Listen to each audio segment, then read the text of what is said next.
সকালবেলা ঘুম থেকে উঠেই রান্না করো, রাতে ঘুমাতে যাওয়ার আগে রান্না করো, দুপুরে রান্না করো, কোথাও যাবা কোনো সমস্যা নাই, আগে রান্না বান্না করে রেখে তারপরে যাও।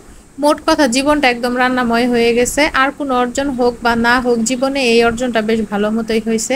আর আমার মনে হয় বাংলাদেশের 80% মেয়েদের গল্প এইটাই।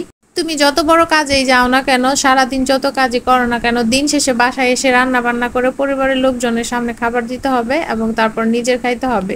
বাইরে তুমি হাজার কাজ করো, ওইটা কোনো ম্যাটার না, তোমাকে সংসার সামলাইতেই হবে।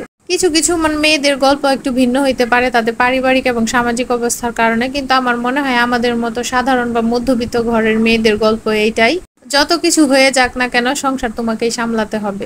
দুপুরে রান্না বান্না প্রায় শেষের দিকে, এখন হচ্ছে সকালের নাস্তা খাচ্ছি। এখন হচ্ছে সকাল 8:30টার মতো বাজে। আজকে দুপুরের পর একটু বাইরে যাওয়ার প্ল্যান আছে, সেই জন্যই আসলে সকাল সকাল সব রান্না বান্না কাজকর্ম আজকে শেষ করে ফেলছি। আর সকালের নাস্তাটা বাইরে থেকে নিয়ে আসছি। আজকের ডালটা এত জঘন্য ছিল, আজকে না ডাল রেগুলারই জঘন্য থাকে, কিন্তু আজকেরটা বেশি জঘন্য ছিল।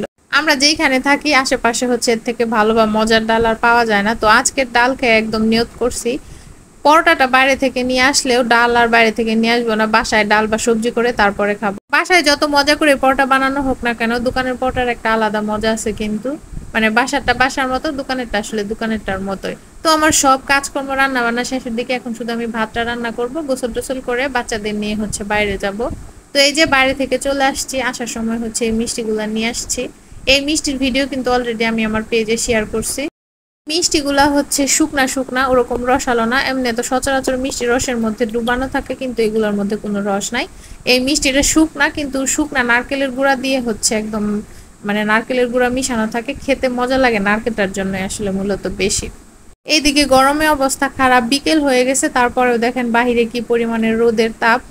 কয়েকদিন বৃষ্টি হলে বৃষ্টিতে বিরক্ত হই, আবার একদিন যদি রোদ উঠে গরমে বিরক্ত হই।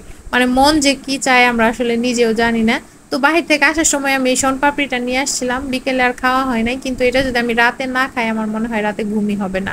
তো শনপাপড়ি হচ্ছে আমরা একটা পছন্দের খাবার। আগে হচ্ছে আমরা ভাঙাচোরা দিয়ে এগুলা কিনে খাইতাম, বাড়ি বাড়ি নিয়ে আসতো। এখন তো আর সেই সময় বা সুযোগ কোনোটাই নাই, সেই জন্য হচ্ছে প্যাকেটের গুলাই কিনে খাইতে হয়। তো প্যাকেটের গুলার মধ্যে আবার হচ্ছে কিশমিশ, বাদাম, তারপর হচ্ছে ফ্লেভার এড করা থাকে, ভ্যানিলা ফ্লেভার, কতকটা হচ্ছে এলাচি ফ্লেভারের থাকে। আমি হচ্ছে আজকে এলাচি ফ্লেভারেরটা নিয়ে আসছি। কিন্তু আমরা যেটা আগে কিনে খাইতাম ওইটার মধ্যে কোনো ফ্লেভার বা বাদাম কিশমিশ এগুলা থাকতো না। তো আমার কাছে হচ্ছে আগে যে খাইতাম ওগুলাই মজা লাগে এখনকার প্যাকেটের গুলার চাইতে। ভিডিওর শুরুতে বলছিলাম না যে ঘুমাইতে যাবা, তাও রান্না বান্না করে ঘুমাইতে যাইতে হবে। এই যে দেখেন রান্না বান্না সব আছে, সেগুলো খাবে না। এখন আবার হচ্ছে এই লইটা মাছ ফ্রাই করে দিব, তারপর খাবে, তারপর ঘুমাবে।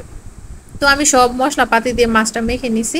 এখন হচ্ছে ময়দা দিয়ে কোট করে ডুবা তেলে ভেজে ফেলবো, তাইলেই হচ্ছে আমার মাছটা ফ্রাই হয়ে যাবে। ধন্যবাদ সবাইকে।